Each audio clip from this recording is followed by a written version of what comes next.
Hello and welcome to Sim.bc, where it is 2051. Yes, we're getting on the clock here. It's going to be a late one. Yes, it will indeed. So sorry for that if you're sitting up and waiting for this.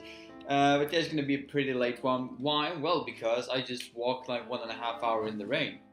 Cheers, mate. Why? Well, because of the trams that were cancelled today, or not cancelled, but they were temporary out of function. So I think we got the third latest one that was cancelled or something like that. So if we only had been there like 15 minutes earlier at the station, we would have been able to like go all the way here. And just getting this out of the way, yeah, there is a pimple there. Now don't look at it. You can sit like this. No, but yeah, it was pretty bad, to be honest. And I went shopping afterwards, and it took such a long time and had to carry it all. So if I am a bit out of energy today, and if this is going to turn out to be one of those more rambly videos, then, well, then you know why.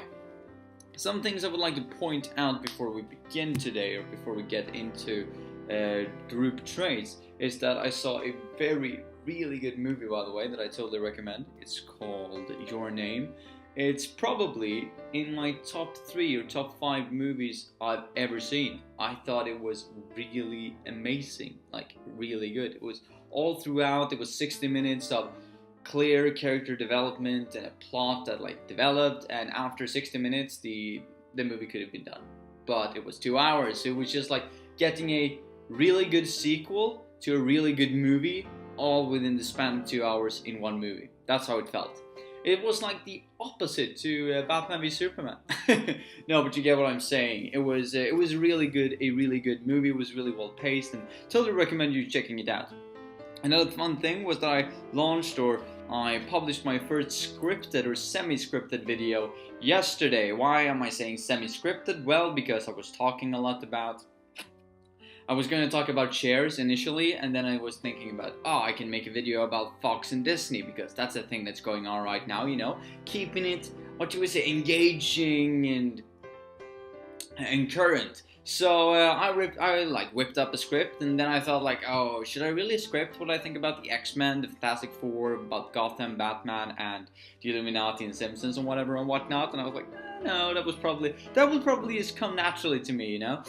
Turns out that was the worst part about the entire video, in my own opinion. Now, some of you might disagree, and you will be like, that was the best part. It was so good when you were just talking about and, you know, bawling with yourself and going back and forth about the points. And I was like, I like the part that was scripted. But yeah, that was just me. But now that I've seen how it all came out, and that it's quite feasible to do and didn't take that much time, or at least not as much time as I thought it would take, I'm very open to making more of those, and will probably be more of those, since I saw there was such a positive response from it after the exams are done, because the exams are in 2 days.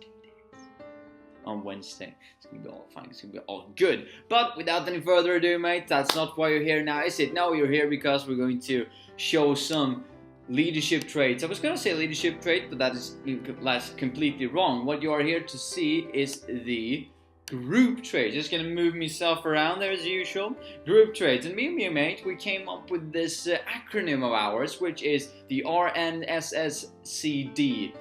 Which I think is really easy to remember. Now, you might agree, you might disagree, but it will be on the screen right here somewhere for you to just cohesively go through it and with me and understand where I am and what I'm talking about. Hopefully it will act in such a way that it actually supports it, but we'll see. Now, the first thing about group traits is that these are traits that help make a successful group. Yet again, this is according to our course literature. I'm not going to agree on all of them. Maybe I'm not going to disagree on all of them. Maybe we'll see when we go through. The first one then is roles. Roles is basically, you know, the forming, storming, norming, performing, adjourning. I think I made a video about that a couple of weeks ago. I'm gonna see if I can link that in the description if I find it, but that's all about the roles, how people establish roles when they get into contact with the group, how they get roles in comparison to what they're used to, and how they get roles in comparison to the other people in the group. Because yet, as I've said in the video, I think that some people can have one specific role in a group. However, if you put them outside of the group, they will be completely different, because they will be in totally different in a totally different rule set with other people. So rules, or roles rather, that people take on in a group, they're really important to make the group work. They're really important to make the, what you would say, the basic assumptions of the team leader. It's basically stereotypes, right? Because when people get into a role, they have a certain stereotype attached to them, and that's very important for the manager or the team manager to have, because they are going to, it will make, what you say, managing them a lot easier. Now, I totally agree that roles are very important. However, I would say, in contradiction to the course literature that we're having right now, that roles should be something that is interchangeable in a group and not something that is given and permanent. Because that, I think, is doing more harm than good, especially since we're moving into such a world and such a society where everything is flexible, decentralized, and self-managed. So roles, they're really good. They're an essential part of a team and a group for that matter, but I think that they should be able to change roles whenever they see fit, and that you shouldn't be attached to one specific role all the time. The next one then is norms. This could probably, some people would say like, oh, that's the same thing, because if people have a role, then there will probably be some underlying assumptions, some values attached to that role, and that is correct. However, norms are more like, what is the underlying, not the underlying, but yeah, the underlying assumption. What are the underlying assumptions that a group will do? What are the norms in the group? If you go outside the group, will people behave differently? It's like, norms are part of establishing the group culture, and so is the size of the group that we're going to move into next. Because norms and size, they're very much, what you were saying, they're very much in correlation with each other. Because if you have a huge group, norms will be vastly different as in comparison to if you have a small group. If you have a small group that has been developed for a longer period of time, norms might be very prominent and they will be very obvious for a newcomer. However, in a large group, it perhaps doesn't need to have been a large group for such a long time, because people will still realize that, oh, there are clear norms here. Why? Because if it's a bigger group, there needs to exist norms in a different,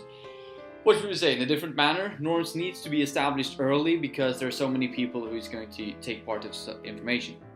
Moving into status then, status is kind of interrelated to roles. Yet again, roles is more like, what am I, which is my role, and in conjunction with the role, I would say, comes a status. Now, I know that the course literature is thinking about status in the group, not only of the people in the group as having status, but also the entire group and the entire team in relation to other team having different statuses, and how that team then as one unit is correlating to the other units in the company, because they will all have different statuses. When I say status, it's kind of a bad thing. Yes, again, I'm very proactive, I would say, in the moving towards self-managed teams and maybe virtual teams, and the flexibility and being on site and being near the problems. So I would say status is kind of something that's getting in the way of it. However, some status is needed even within the group, and that is, well, basically the team leader. I still think that the team leader is something that needs to be there. But I would say a team leader should be someone who's directing things more than, coaching, supporting, or whipping people into submission. So some sort of status needs to exist, some sort of hierarchy. Otherwise, well, how will people identify with the group? We're living in a society where there is a clear, hierarchical structure, at least in the western part, at least where I'm, what should we say, at least where I come from, Sweden, where I've been in France, I can see in the culture a clear hierarchical level of, well, people are answering to other ones and the other people, and there is this perceived power from certain positions. So status is very important, because if you move into a group without, that is very that isn't at all like your culture and how you've grown up, then it will be a mismatch there and you will lose on a lot of efficiency. So status important, but it shouldn't take over.